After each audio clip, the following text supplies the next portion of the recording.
The Night Train at Deoli by Ruskin Bond. When I was at college, I used to spend my summer vacations in Dehra at my grandmother's place. I would leave the plains early in May and return late in July. Deoli was a small station about 30 miles from Dehra. It marked the beginning of the heavy jungles of the Indian Terai. The train would reach Deoli at about 5 in the morning, when the station would be dimly lit with electric bulbs and oil lamps, and the jungle across the railway tracks would just be visible in the faint light of dawn. Deoli had only lone platform, an office for the station master, and a waiting room. The platform boasted a tea stall, a fruit vendor, and a few stray dogs. Not much else, because the train stopped there for only 10 minutes before rushing on into the forest. Why it stopped at Deoli, I don't know. Nothing ever happened there. Nobody ever got off the train and nobody got in. There were never any coolies on the platform, but the train would halt there a full 10 minutes, and then a bell would sound, the guard would blow his whistle, and presently Deoli would be left behind and forgotten. I used to wonder what happened in Deoli. Behind the station walls, I always felt sorry for the lonely little platform and for the place that nobody wanted to visit. I decided that one day I would get off the train at Deoli and spend the day there just to please the town. I was 18, visiting my grandmother, and the night train stopped at Deoli. A girl came down the platform selling baskets. It was a cold morning, and the girl had a shawl thrown across her shoulders. Her feet were bare, and her clothes were old, but she was a young girl, walking gracefully and with dignity. When she came to my window, she stopped. She saw that I was looking at her intently, but at first she pretended not to notice. She had a pale skin, set off by shiny black hair and dark, troubled eyes. And then those eyes, searching and eloquent, met mine. She stood by my window for some time, and neither of us said anything. But when she moved on, I found myself leaving my seat and going to the carriage door and stood waiting on the platform, looking the other way. I walked across to the tea stall. A kettle was boiling over on a small fire, but the owner of the stall was busy serving tea somewhere on the train. The girl followed me behind the stall. "Do you want to buy a basket?" she asked. "They are very strong, made of the finest cane." "No," I said, "I don't want a basket." We stood looking at each other for what seemed a very long time, and she said, "Are you sure you don't want a basket?" "All right, give me one," I said, and I took the one on top and gave her a rupee, hardly daring to touch her fingers. As she was about to speak, the guard blew his whistle. She said something, but it was lost in the clanging of the bells and the hissing of the engine. I had to run back to my compartment. The carriage shuddered and jolted forward. I watched her as the platform slipped away. She was alone on the platform. She did not move, but she was looking at me and smiling. I watched her until the signal box came in the way, and Then the jungle hid the station, but I could still see her standing there alone. I sat up awake for the rest of the journey.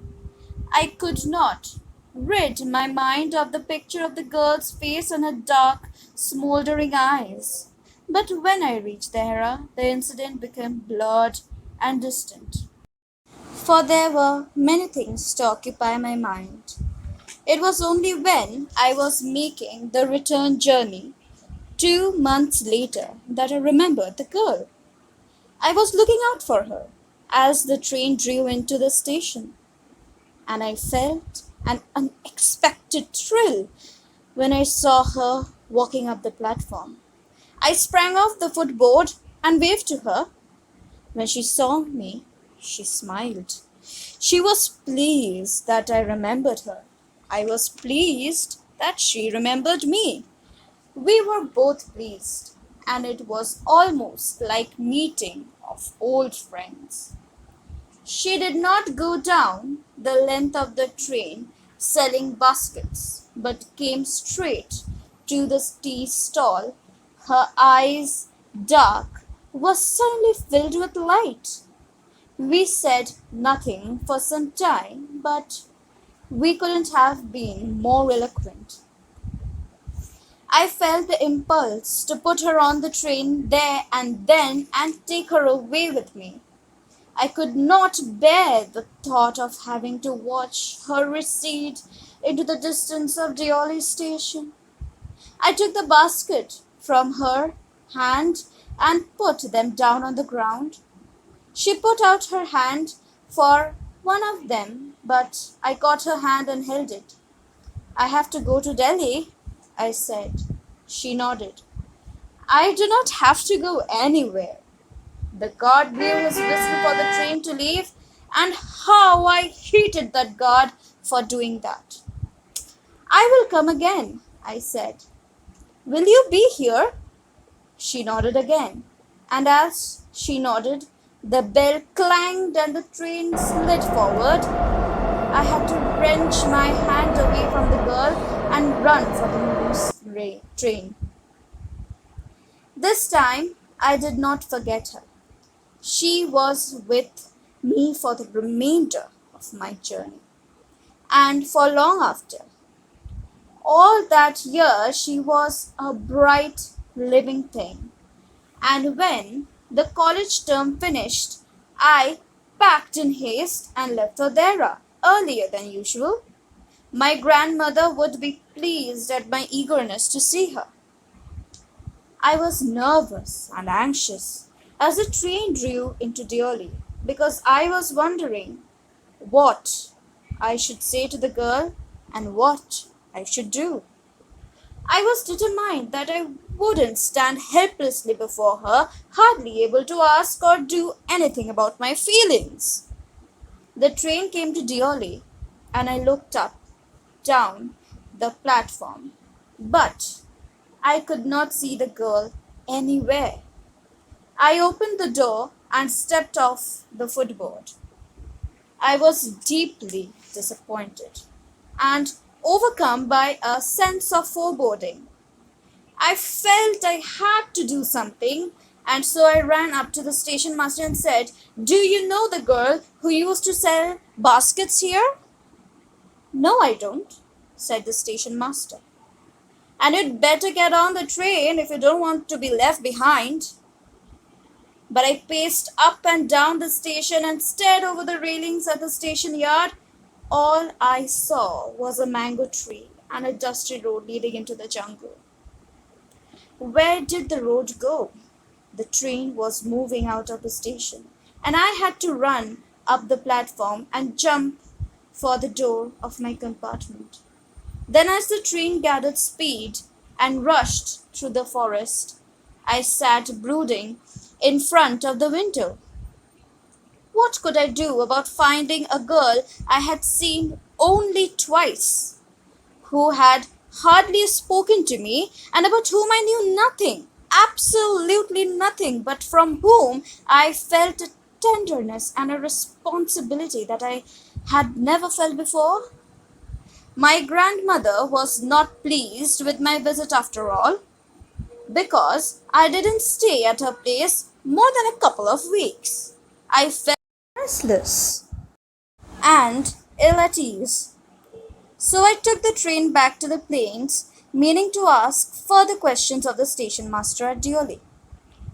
But at Deoli, there was a new station master. The previous man had been transferred to another post within the past week. The new man didn't know anything about the girl who sold baskets.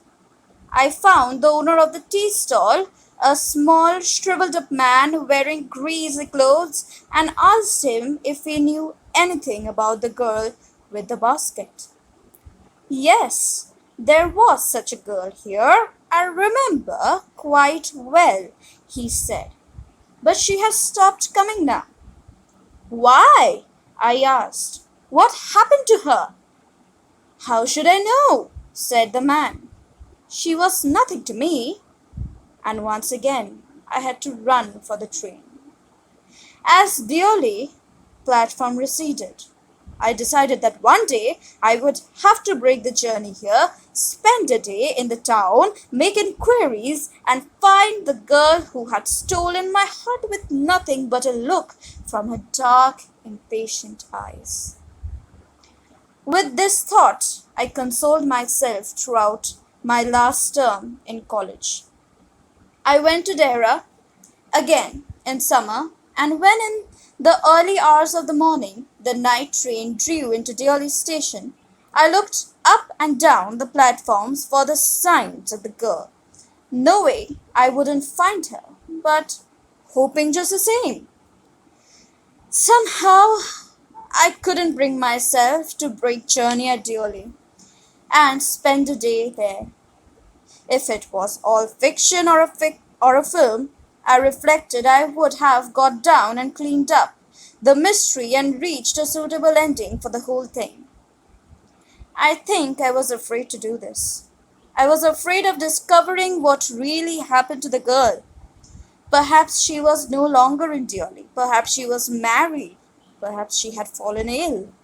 In the last few years, I have passed Deoli many times, and I always look out of the carriage window, half expecting to see the same unchanged face smiling up at me. I wonder what happens in Deoli behind the station walls. But I will never break my journey there.